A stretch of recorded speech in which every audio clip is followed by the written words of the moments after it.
You know, considering that the show is about tolerance and acceptance, the ponies are surprisingly intolerant. Whether we talk about traveling magicians, Pinkie Pie clones, rehabilitated princesses, or someone who turns everything to gold, the people of Ponyville were always incapable of empathy and understanding. They can't handle mild inconveniences. Inspiration Manifestation starts out with yet another festival.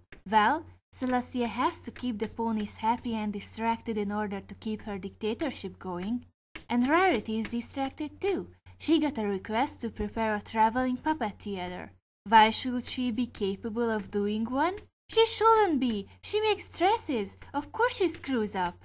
But Spike is ready to help her. He runs off to the Everfree Forest to the old castle of the princesses. Oh yeah, the restoration must be almost done. I'm sure it looks fabulous by now.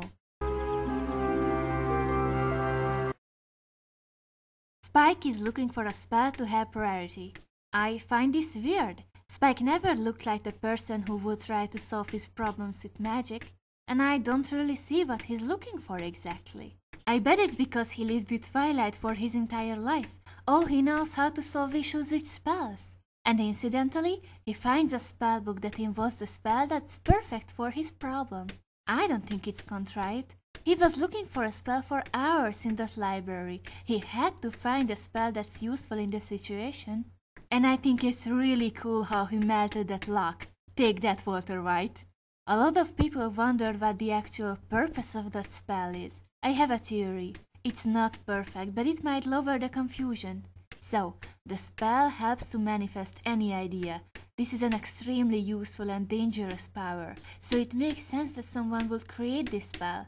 But there is a catch. If someone tells the user that what they are doing is wrong, the spell breaks. It works like a failsafe, so the spell can be used for evil purposes. But it also looks like the spell is incomplete, because the user is not entirely in control of their actions. Rarity didn't remember what she did at the end of the episode, and she also wanted to keep her actions in secret. She asks Spike not to tell anyone about the book. For one, this is in the episode, so Spike is the only one who can help Rarity. Otherwise, anyone will tell her immediately that they don't like her work, since they aren't emotionally attached to her. And for second, is the self-preservation of the spell. It wants to create the biggest destruction without being found out. This doesn't make much sense. Is it a good spell or an evil spell? Make up your mind. Because I don't see Rarity's actions to be evil. She turns things into gold, silver, sapphire, diamond and pearl. And that's what I was talking about in the beginning of the review. Yes, it is inconvenient, it might be ugly, but never goes that far. There are two instances where I find the outcry of the pony villains to be rightful. One is when Barry Punch and Anthony C get trapped in the crystallized town hall, and the other is when she murders the 3 members of the local mariachi band. I mean, God! But it's also possible that she just teleported them away. And we get to see Octavia again, so that makes up for the loss. Now let's talk about Spike. I think for this story, it was smart to choose him. He's in love with Rarity, and he doesn't want to hurt her feelings. You've all seen what was her reaction when the puppeteer refused to accept her puppet theater. I completely understand why was Spike uneasy about being honest to her. Actually, he wasn't even thinking about being honest to her. He was blinded by love.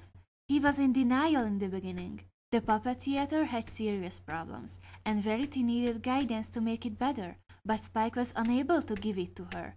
And he learns how to do just that by the end of the episode. And as many of the lessons in the series, it seems obvious, but remember, it doesn't matter if you know what the right thing is if you don't act that way. And this exact problem is very common. Maybe not exactly between friends, but in family it sure is. Yeah, the dress doesn't make you look fat. Sure, your hair doesn't look like a bird's nest. You sing like an angel. Of course you're great at doing internet reviews. And being honest to creative people is a completely different question. You have to find the fine line between giving your honest criticism and nitpicking or being too harsh.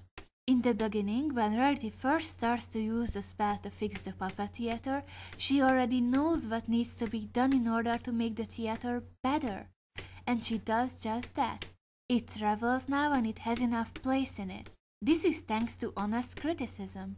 And Spike didn't even think of giving it to Rarity before. Her actions later are inconvenient and impractical. Maybe, if she got the right instructions, she would have been able to actually make everything better. A criticism I have to Rarity's Riot is that she never actually goes all out. She doesn't have a big, crazy moment or an evil laugh.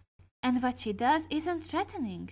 Until there isn't an inch of equestrian that hasn't been utterly transformed by my creative genius! No, don't do that, I guess. We've seen great psychotic breakdowns in the show before, and this episode would have been a perfect opportunity for another one. It was a good episode, it had some nice gags, for example the birdhouse and Fluttershy, or when the ponies reacted to the sudden changes in town. The lesson it had is good and important, but it didn't grab the opportunities it had, and to be honest, it kind of fell flat. But the dialogue was really good, it felt genuine all the way. I just wish we could have seen Luna and Cadence helping cleaning up Ponyville. Inspiration Manifestation gets a 3 out of 4.